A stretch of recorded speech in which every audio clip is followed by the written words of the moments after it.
Welcome to the Growth Mode podcast, where real conversations fuel real business growth. Hosted by Nina Labbe, media strategist with Salem Surround. Get ready to listen, learn, and grow. This is Growth Mode. What does it take to care like you mean it? For many families navigating health challenges, the person answering that question isn't just a provider. It's the partner who's there when it matters most, in the home, in the routine, and in the moments no one else sees. Today, on the Growth Mode podcast and radio show, we're talking with two leaders from DLP Home Care Services, Ciara Lillie, Office Manager, and Teshema Manning, Director, who are redefining what compassionate home care looks like here in San Antonio. We'll dive into how DLP supports families through health transitions, the culture they've built from the inside out, what's changed in care delivery, and how they ensure dignity, comfort, and trust every step of the way.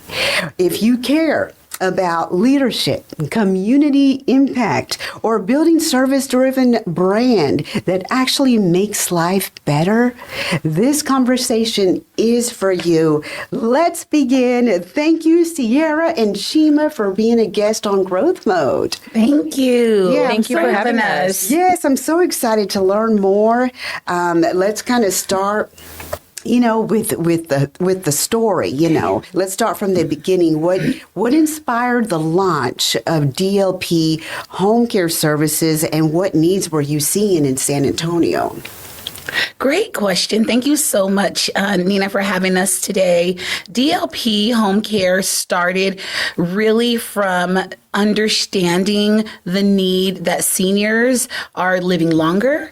There is everyone in everyone's family. If it's in your family, even if it's not in your family, you know someone who is struggling, who needs an extra set of hands. So the way it was all started came from the compassion and wanting to help, whether it be someone who has struggled in our life, someone who has struggled in another family member's life or a colleague's life. Mm-hmm. We all have seen that our seniors are needing that extra hand, that extra step. And sometimes it doesn't necessarily mean a nurse or a doctor, but just someone who could help with regular daily activities. Yeah, sure. All right, awesome. So when you think about your mission, how do you define compassionate care in your own words? Love that question. Compassion. It really means digging deep and opening your heart. Finding that dignity for seniors who seemingly lose that over time. It depends. It doesn't depend on whether they have a sickness. So it could be a dementia or Alzheimer's or Parkinson's. So just having that love and the willingness to still help no matter what stage of their sickness or their deterioration is. We're here to ensure that we give them their dignity that they deserve, that we are still loving on them. They are our elders. They've been here. They've done the work. So we want to see them happy and healthy and be able to stay at their home and in a safe place. Yeah, I love that.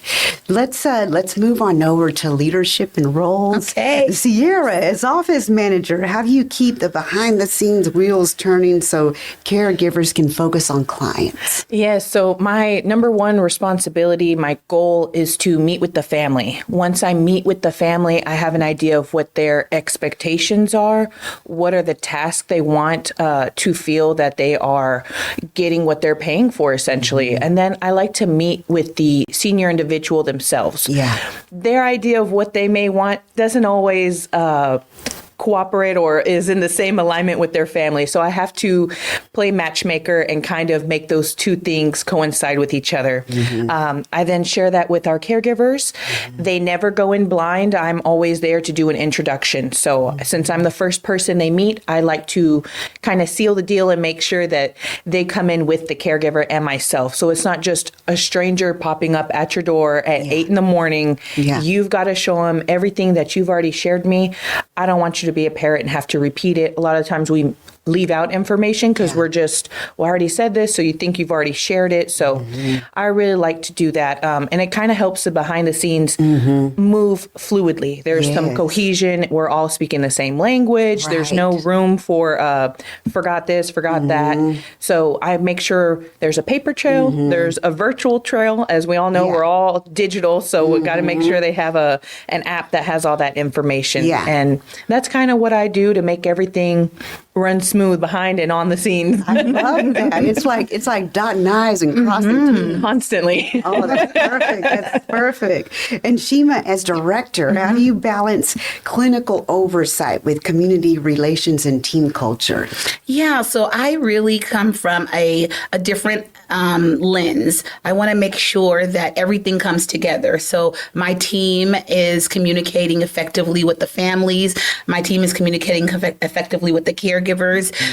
We love to love on our employees. So if we don't love on them, they won't love on our family. So that all has to work in a team. We're all a team. And then once all of those pieces are put together, I then work in the community as well. So I'll work with case managers or social workers, physicians, just to ensure that the families are getting the best care all the way around.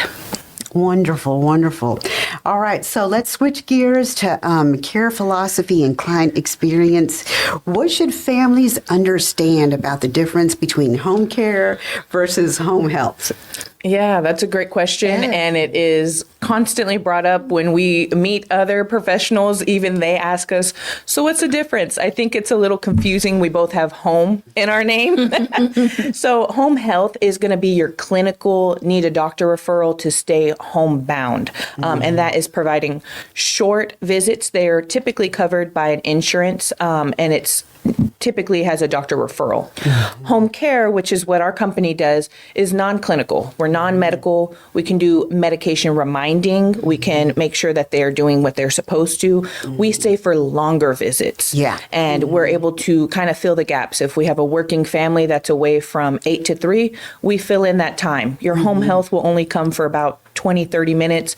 We can stay anywhere from 2 to more hours, as long as they like. I love that. I love the medication reminding. Yes, that's essential. It is. Yes, in home health, they'll have you have your physical therapy, your occupational therapy, your nursing. For home care, we can stay for 24/7. So we can have our team there to give families a peace of mind to still go out and work, still go out and be able to live their lives and know that their family member is in good hands. Right. I love that. All right. So how do you assess the right care plan for someone, and what's your approach to personalization? I love that. Yes. Personalization is very important. Every family is different. Every senior is different. They all have different wants, different interests, different religions, backgrounds, culture. So I feel like a chameleon sometimes. I have to blend into every background. I have to be comforting, respectful to whatever that difference may be. It may not be my life, but I need to assume it as mine so I can find the best connection with that caregiver. So the personalization, I focus on 4 things. Meals. Is there a dietary restriction I need to know about? Is there a favoritism, a dislike they have? Bathing. Is this a responsibility we're going to take on? Can they bathe themselves? If they can, we want them to keep that independence. We don't want to take away. Just because we can go and bathe them doesn't mean we're just going to strip that from them. If you don't use it, you lose it. So we want to make sure that they still have that supervision. If something were to happen, we're there. Reach their feet, get their back. We can help out in those ways. So the last 2 are ambulation? Is this someone that walks? Are we helping them walk? Are we having to remind them to grab their walker, to grab their cane? A lot of our seniors like to kind of abandon them in the home and just couch surf, as I call it. They just kind of run their hand over objects, trying to keep themselves upright. And that's typically room for a fall. And lastly, hobbies. Their independence, their interests, those are very important. Just because they may not be as able-bodied as our caregivers doesn't mean they still shouldn't participate in things they enjoy. So we want to highlight those things, give them that quality of life. Right. I love that personalization. All right. So can you share a time when your team made a real difference in a family's life? Yes. I have because of HIPAA, I cannot disclose any real information about them, but it was a wonderful family we had the pleasure of working with in the Hill Country. We'll say she's a centennial, so up in age, and her home was not adapt for her to age that long in place. The family did not want to move her. She did not want to move from that home. So we were able to come in, help out, make recommendations of home improvement for them to, in a cost-effective way, make the home a safe environment for mom to age in. Yeah. One of the huge differences was both adult children were going through their own medical crisis. So it was really hard for them to step away from their own health and help their mom. And so we were able to step in after 2 years of us regularly being there. The family was able to get some independence. They were able to get their own health underway. And we received some really lovely Christmas cards and things of that nature, just thanking us for the time and dedication we had to their family. And she loved Dairy Queen. So anytime I came by, I'd bring some Dairy Queen for her. It's the little things that matters. It's the little things. I love how you found solutions, to make the home safer for her. Absolutely. Yes. That's awesome.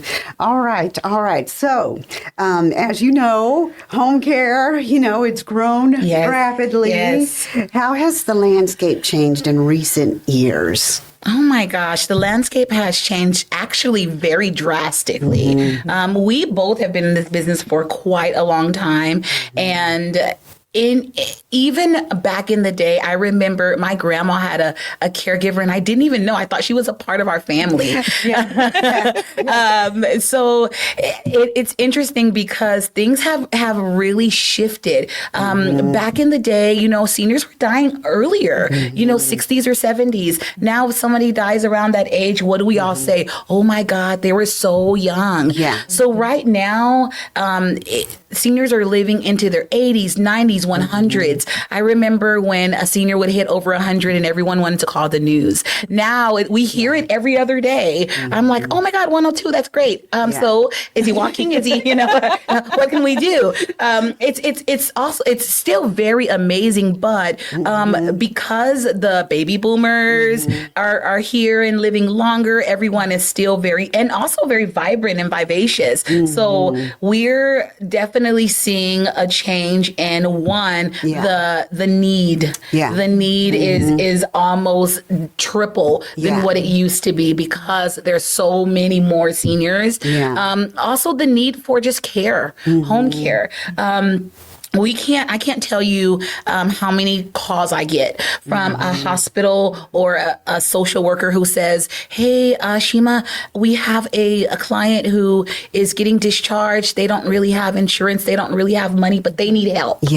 And that pulls at our heartstrings because we want to help so bad. And obviously we can't help everybody, but our goal, we have such a deep passion for what we do. We want to help everyone, but sometimes we just can't.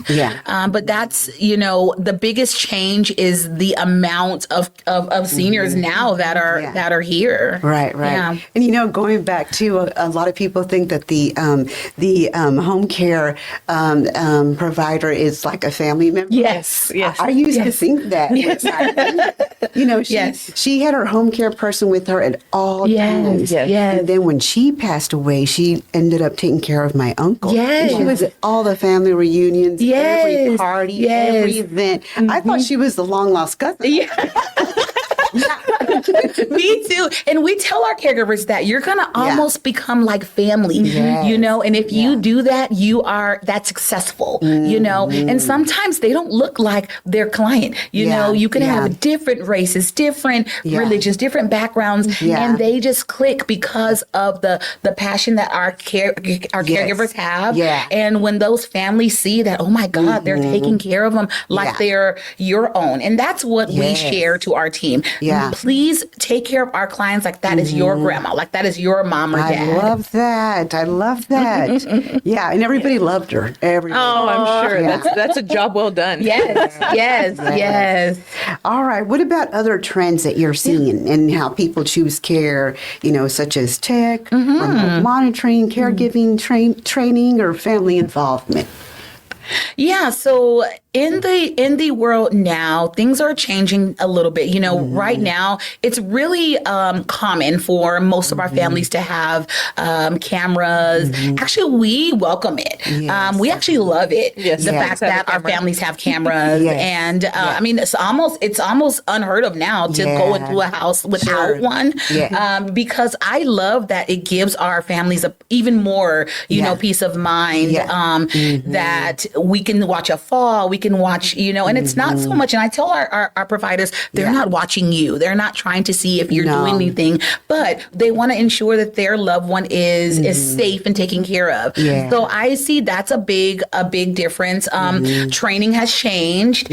So we still do hands-on training in the office as well. But of course, now there are courses that we can send online that they could cover, and they're all per the state of Texas and all regulated, so they can any of our providers can still go through training, but we do need to be able to see that they can physically do their job to make sure that they're 100% able to take care of our clients. All right, awesome. So another area I want our listeners to hear about is culture and team, and I know you've kind of touched that on already, but how do you maintain that consistency across caregivers when every family's needs are different? That's a great question. So one of the things is just the same language, using the same terminology, using the same verbiage. That's huge. It goes across all platforms for all of our caregivers, for internal staff. We're all on the same page. For speaking the same language or speaking the same terms, there's less room for error. You know, I'm not going to call it one thing and then another. That's going to cause confusion. So you want to make sure you're very concise. Everything stays the same. You know, it's harder to break a routine when it's familiar. Culture also involves updating our training. There's new research being developed all the time about Parkinson's, Alzheimer's. We still don't have a cure for these things. We have medication to slow it. There's things like that, diet that can maybe help it. But doing a hands-on virtual as well training, I like to go in and see the training play out. So after we do an in-person training or virtual, I will accompany that caregiver to the home and see for myself that they can comply and that they are reaching those standards and being compliant in that type of care. Oh, I love that. I love the ongoing training. It's so important. Yeah, we got to keep our saws sharp, you know? Exactly. Yes. All right. So let's talk about community and trust. So for many families, you know, trust is the biggest concerns. How do you build that from the first conversation? Yes. A lot of families come to us already apprehensive to the care. So of course we're gonna give them the black and white. We are licensed, we are insured, we're bonded, right? Our caregivers are put through our local background check, a national background check, the nurses registry. So under the healthcare umbrella, we want to make sure there's no theft, neglect, abuse, things like that. Our ongoing training and our presence. I'm not a director that sits behind my desk in a glass office. I absolutely am active. I'm out in the field with my team. You're very hands-on. I am. It's so funny because I get that all the time when I'm at events or I go to somewhere and they're like, wait, you're a director? I'm like, yes. And I'll roll my sleeves up and I'll put my scrubs on and my tennis shoes. So it's really, really about also bringing everybody together. So we want to personalize as well, you know? So whatever that family's going through, we probably, if we haven't heard it, we've heard it. We've seen it, you know? So we can definitely really connect with the families, whether it be something that they're personally going through, because usually families come through to us and it's a crisis. They're not in a good space. So when they come to us, we try to make them feel warm, make them feel welcome, make them feel understanding that you called the right place. We got you. And we have to really ensure that we follow through. And so our word is everything. So if I say I'm going to come out and I'll be out there in 20 minutes and we'll get that assessment done and we can start that shift tonight, understand, Nina, it's happening. I love it. I love it. Is there anything else that you want families to know about DLT that might surprise them? Ooh, great question. I think right now we are trying to reach the masses in the culture in the city right now. We are having an art auction, a senior art auction coming up soon. We're excited about it. And honestly, it has absolutely nothing to do with more so the art, but more the artist. We want to highlight our seniors in this community, what they're doing, who they are, what they went through, whether it was, you know, the Holocaust, slavery, World War II, whatever it is, our amazing seniors. And hopefully people will understand that the need for care is really important right now. There are seniors who are dire need to get at least someone to come and help change their diaper, give them a bath, just be there for them, because maybe they don't have family or maybe they don't have the resources. So the biggest thing that DLP Home Care really wants to convey is that we are truly here not only for our agency, but for any other agency that needs help with their clients that are coming in. We definitely want to assist each other. We're all a resource to seniors. You know, maybe we're not the right fit. We have a lot of networking, a lot of connections. Like Teshema said, we've been in the business a long time. So we know a lot of people. A lot of the times we may stay in the same business, but may switch gears. So it's nice having those connections that, hey, I can't help this person over here. I'll place a call to my friend. And she's also a professional in a different area, and she may be able to provide that. At the end of the day, it is our compassion, our care. So we want to make sure they are happy, they're safe, no matter what. If it's not us, we're going to help find someone for them. And I love y'all's passion too. Thank you. So before we wrap up, let's get into impact and future vision. What does success look like for DLP Home Care Services over the next 12 to 24 months? Oh my gosh, success looks like being able to touch as many families as we can, as many people that can call and say, hey, I need help, or my neighbor needs help, or a friend needs help, my dad, my whoever it is. Our long-term goal is to touch as many families, help as many families, and change as many families' lives as we can. I love it. Love it. Absolutely. And so how can listeners get in touch, learn more, and connect with you if they're considering home care for a loved one? Yes, if they're considering care for a loved one, they can call us directly at our number. They can find us on Facebook. I'm happy to put my number out there. It's 210-464-2578. That is my direct line. I always have my phone on me. It's vibrated a couple of times by my foot. So as soon as we finish this, I'll be returning some calls. And we're always accessible. We do have a website. Can be a little confusing. So our Facebook is probably our easiest way to get a hold of us as well. If you're just looking to see what we're about, have some inquiries, you know, we all have Facebook Messenger. So we're happy to respond on there. Gotcha. Yes. And it's DLPHomecare.net. DLPHomecare.net. Awesome. Okay, wonderful. Ciara and Teshema, thank you so much for this insightful conversation. It's been so great to learn from you guys today. Thank you for being on. Thank you so much for having us. Awesome. And a huge thank you again to Ciara Lillie and Teshema Manning from DLP Home Care Services for joining me today and giving us an inside look at what compassionate, personalized home care really looks like in San Antonio. We talked about how DLP approaches care with heart and professionalism, the trends shaping how families make care decisions, and the culture of trust and training that makes your team stand out. If you found today's episode valuable, make sure to like, comment, and subscribe so you never miss a conversation that helps you grow.